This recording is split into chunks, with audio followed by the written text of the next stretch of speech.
Hi folks, we're starting on Module 1, which is all about atoms, the history of the atomic model, and how we know what we know about the structure of atoms.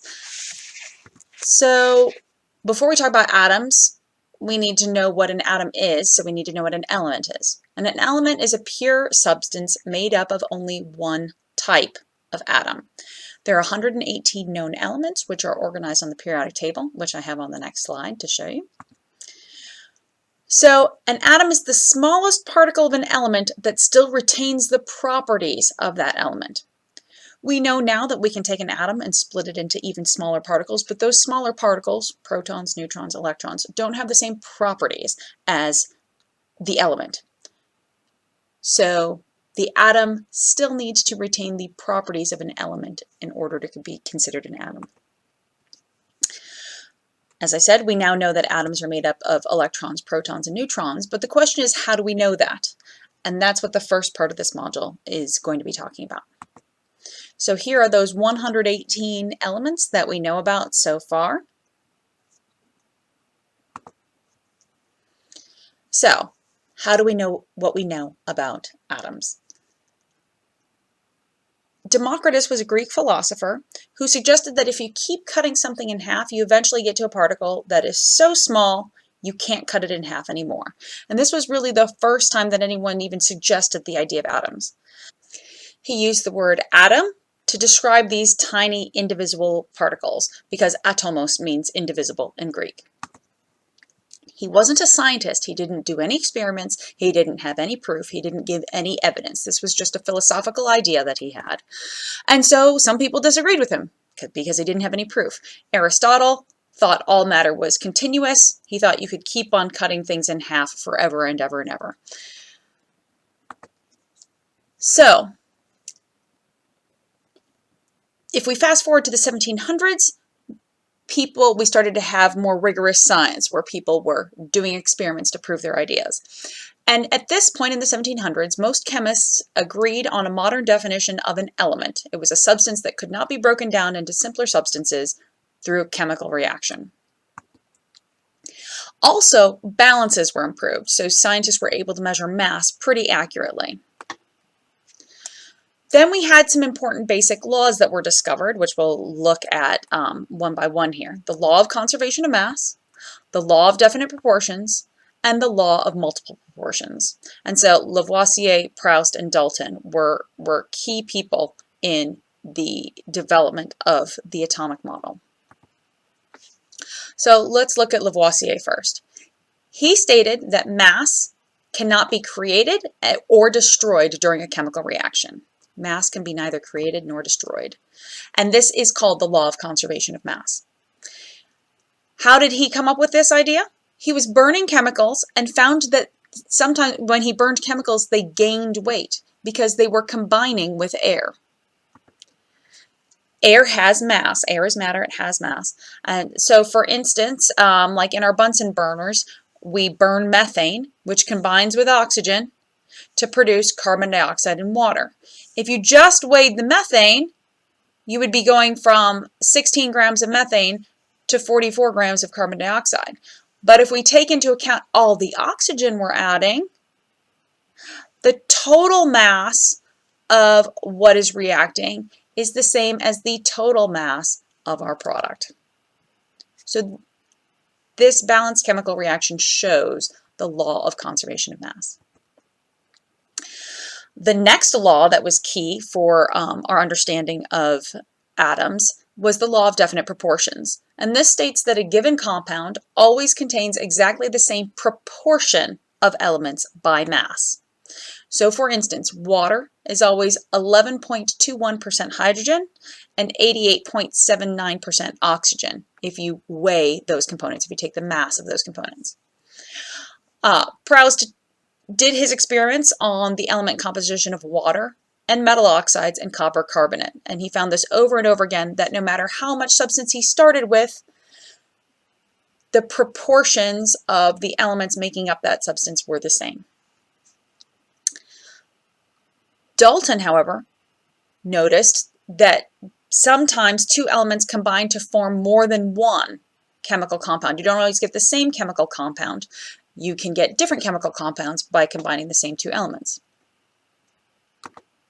So Dalton came up with the law of multiple proportions. This idea states that if two or more different compounds are composed of the same two elements, then the ratio of the masses of the second element combined with a certain mass of the first element is always a ratio of small whole numbers. Dalton experimented with gases, nitrogen monoxide and oxygen, and he reacted them together to produce different nitrogen oxides. He produced dinitrogen trioxide and nitrogen dioxide.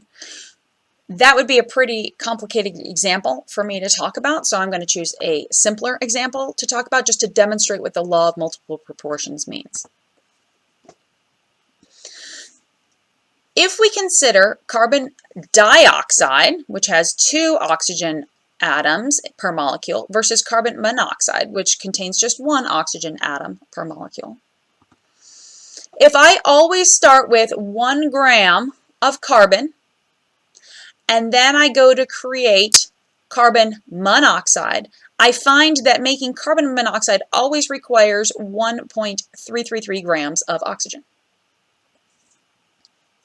Whereas if I start with 1 gram of carbon and go to make carbon dioxide, that always requires 2.6666 grams of oxygen. Making carbon dioxide requires 2 times the amount of oxygen that making carbon monoxide does. So the ratio of masses of oxygen in carbon dioxide versus the carbon monoxide is 2 to 1. Twice as much oxygen in the carbon dioxide than there is in the carbon monoxide.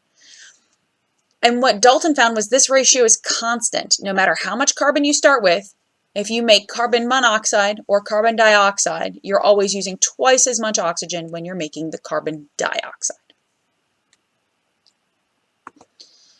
So, Dalton proposed a theory about atoms that incorporated all 3 of these laws: the law of conservation of mass, the law of definite proportions, and the law of multiple proportions. And this is the atomic theory that Dalton came up with. It has 5 key points. Now, I'm telling you the theory that Dalton came up with. We now know that some of his points were incorrect, but it was so important for the atomic model that we want to actually learn all 5 of his points, even if they are incorrect, and then we'll kind of put stars next to them and discuss why we now know they're incorrect. Firstly, all matter is composed of extremely small particles called atoms. That was his first hypothesis. Second, the atoms of a given element are identical in size, mass, and other properties, and atoms of different elements differ in size, mass, and other properties. I put stars here. We now know that some of these statements are false, but we're focusing on Dalton's original atomic theory. Dalton said that atoms could not be subdivided or created or destroyed. Dalton said atoms of different elements combine in simple whole number ratios to form chemical compounds. And Dalton said that in chemical reactions, atoms are rearranged, combined, or separated. That's what a chemical reaction is. You've got the same atoms, you're just rearranging them somehow, joining them together, separating them, or recombining them. Now, as I said, not everything Dalton said proved to be true. Some of the things he said were later shown to be incorrect. But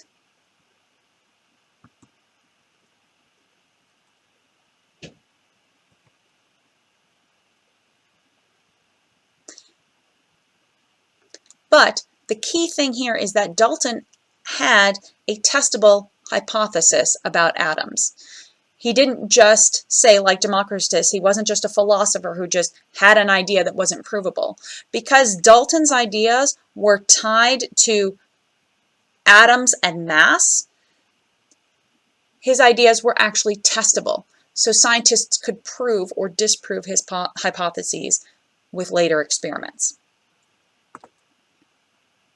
So, what was Dalton's vision of an atom? His vision of an atom was just a solid sphere.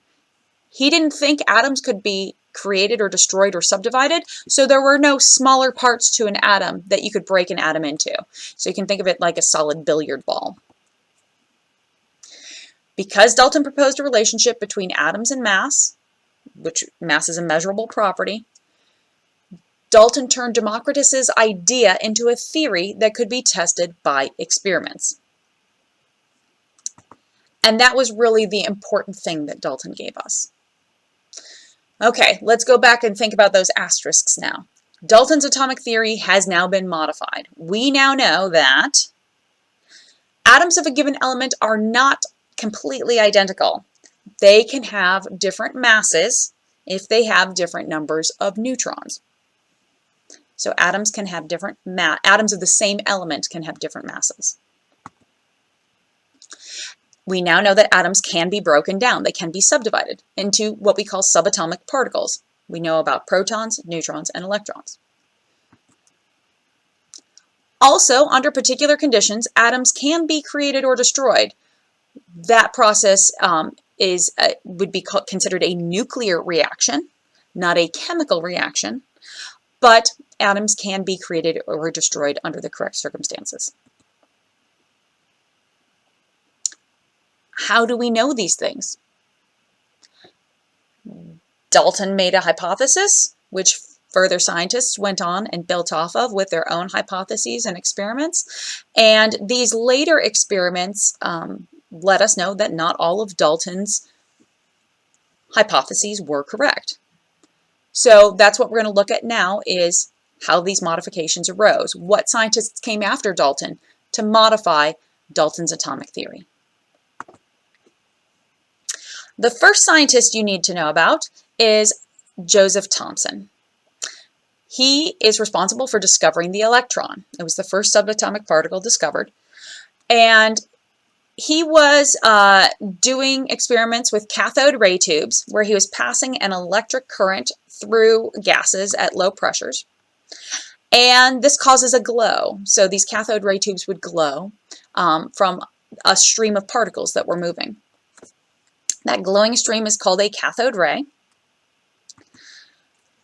And you can see here that we just have a stream of particles and these are the particles that are giving off a glow, and they're just moving in a straight line in this cathode ray tube.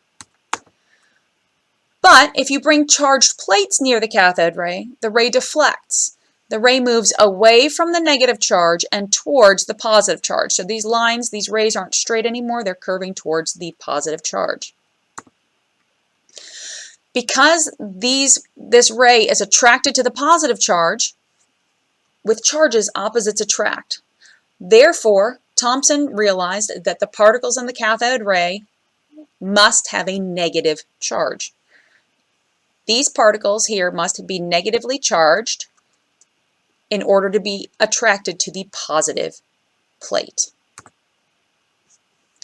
In your notes, you do have a picture of the cathode ray tube experiment, and I would like you to add your curved rays to your notes. Okay, so what did Thomson discover? He discovered that atoms contain negatively charged particles, which we call electrons. Atoms are neutral. They have no charge overall. So if you've got some negative particles, Thomson realized there must be a positive charge somewhere in the atom. There must be a positive charge somewhere in the atom in order for the total atom to be neutral. He also determined that electrons have a tiny, tiny mass compared to the size of the whole atom. He determined that the electron had a large charge for a small mass. So his idea of what a model would look like, not just a plain sphere anymore, because now we know we've got parts to this atom. He was imagining these tiny negatively charged electrons in a large positive matrix, almost like chocolate chips in a chocolate chip cookie, or he was British, so his idea was a plum pudding model, that these were little plums inside of a big dessert pudding. Again, I need you to know what this model looks like, so I want you to add this model to your notes.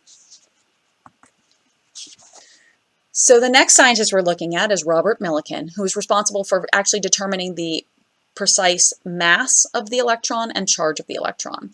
And what Millikan did was he had an electric field created between two metal plates, and he had an atomizer, an atomizing oil spray, so that he made a very fine mist of oil with individual oil particles that had a charge, so that the oil droplets would fall due to the force of gravity, but he would counteract that acceleration due to gravity with this electrical field. Because the particles would charge, he could speed them up or slow them down based off of the electric field.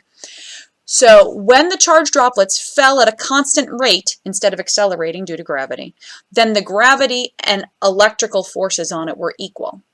And so he could determine the charge.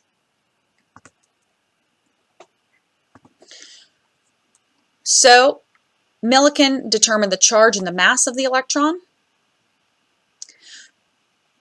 and determined that absolutely the the mass of the electron was much, much less than the mass of an atom.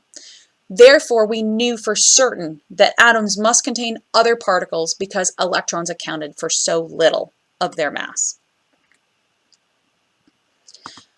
So then the hunt was on for finding these other particles, and Rutherford was responsible for discovering the proton and the atomic nucleus. How did Rutherford do this? He fired alpha particles at gold foil. He had a super thin gold foil that was only a couple atoms wide, and he fired alpha particles on it which were known to be quite massive, like compared to electrons. We know now that an alpha particle is made up of 2 protons and 2 electrons, so very much more massive than electrons. And he assumed that Thomson's plum pudding model was accurate, and so he assumed that mass and charge were evenly distributed throughout the gold atoms in this gold foil.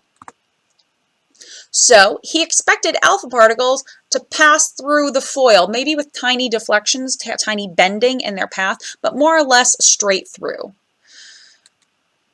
because he only had gold foil that was a couple of atoms thick. So this is kind of like throwing a bowling ball through some tissue paper. He thought, no problem, these high energy alpha particles will just go straight through.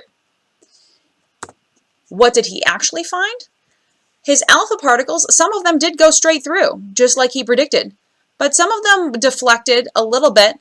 Some of the alpha particles deflected a lot, and some of the alpha particles bounced right back. This was incredibly surprising to him. As I said, he felt like he was throwing a bowling ball at a piece of tissue paper. You would not expect the tissue paper to cause the bowling ball to bounce back at you.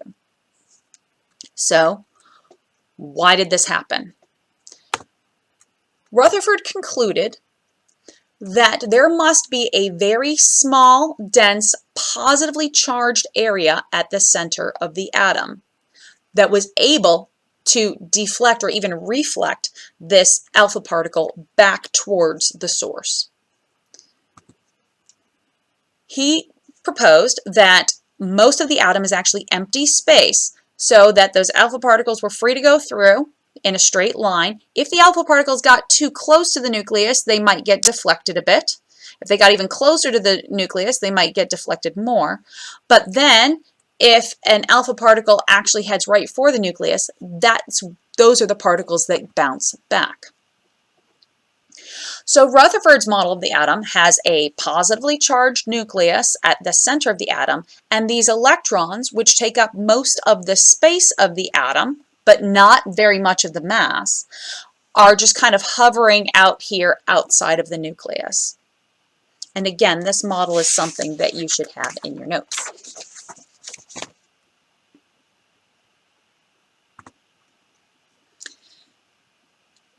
With further experimentation, Rutherford did actually discover protons and determine their mass. But when he discovered the mass of a proton, he realized that when you add up all the electrons and the protons, it still didn't add up to all of the mass of an atom. So he suspected, but did not prove, the existence of another particle, a particle that didn't have a charge, so a neutral particle, that was in the nucleus, helping to make up the mass of this super dense core at the center of an atom. But he didn't do those experiments to prove the existence. He knew that there was something else taking up mass of the atom, but he didn't know what that particle was. What we're going to look at in the history of the atomic model is Niels Bohr. We're going to learn more about him later, so this is not an in-depth look into what Bohr's contribution to the atomic model is. But I want to talk about him now because he made his contributions in 1913, which puts him after Rutherford, who we were just talking about, but before Chadwick, who's the person we're going to talk about next. And part of Chadwick's model doesn't really make sense without understanding where the idea of orbiting electrons came from, and that idea came from Bohr. So Rutherford's model did not explain how electrons stay hovering outside of the nucleus. Since electrons have a negative charge and protons have a positive charge, you would expect those two charges to attract, and you would expect the electrons to collapse into the nucleus. That doesn't happen, but Rutherford could not explain why. Bohr came along and proposed a mathematical model suggesting that electrons have a fixed energy, and so they move in orbits of fixed size and energy around the nucleus. So we call this model the Bohr model. We also call it the planetary model because it kind of reminds you of planets orbiting around the sun. His model wasn't perfect. In fact, his model really only worked for hydrogen. It did not work for any other elements. And again, we're going to learn more about that later. But I do want you to know that this is what Bohr's model of the atom looked like. We have a nucleus that just contains protons because we don't know about any subatomic particle besides protons and electrons. The electrons orbit around the nucleus in these kind of planetary looking orbits. Enter James Chadwick. James Chadwick is the person who discovered the neutron. He fired alpha particles at beryllium. So not gold foil this time, we're firing alpha particles at beryllium. And what happened was this beryllium emitted an energetic stream of particles, but those particles did not have a charge. However, he knew that particles were being ejected because when those particles hit paraffin wax, they created protons which did have a charge. So something was happening between the beryllium and the paraffin wax to cause those protons to be ejected. And this is how he discovered the neutron. The neutron was the mystery particle without a charge that was causing protons to be ejected from the paraffin wax. So he discovered the neutron and measured its mass. And because of that, we then had an even more specific model where we have protons and neutrons in the nucleus of an atom and electrons around the outside of the atom.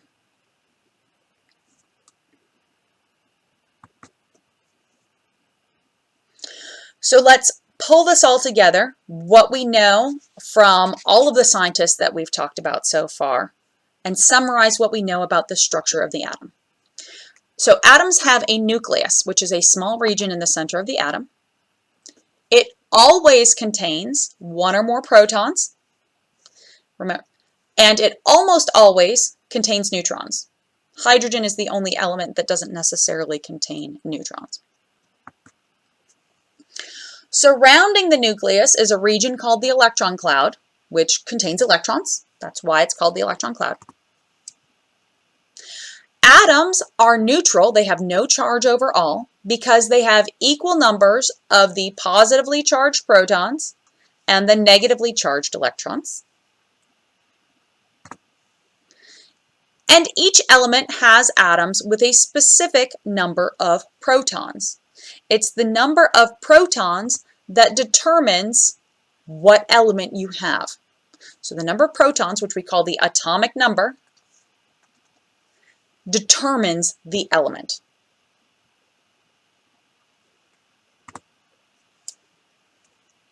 So let's summarize what we know about these subatomic particles. You guys have a table in your notes that includes information about the location, the charge, and the mass of each subatomic particle. And so I want you to use these notes to fill out that summary table. Electrons. Electrons have a charge of -1 and are located in the electron cloud. They're outside of the nucleus here, outside of the nucleus. They have a mass, we say that they have a mass of 0 atomic mass units. Okay, they do actually have a mass, but the mass is so much less than a proton or a neutron that we just ignore it in chemistry. We ignore the mass of electrons in chemistry. A proton, these blue particles here with a plus sign, protons have a charge of +1 and they are located in the nucleus of an atom.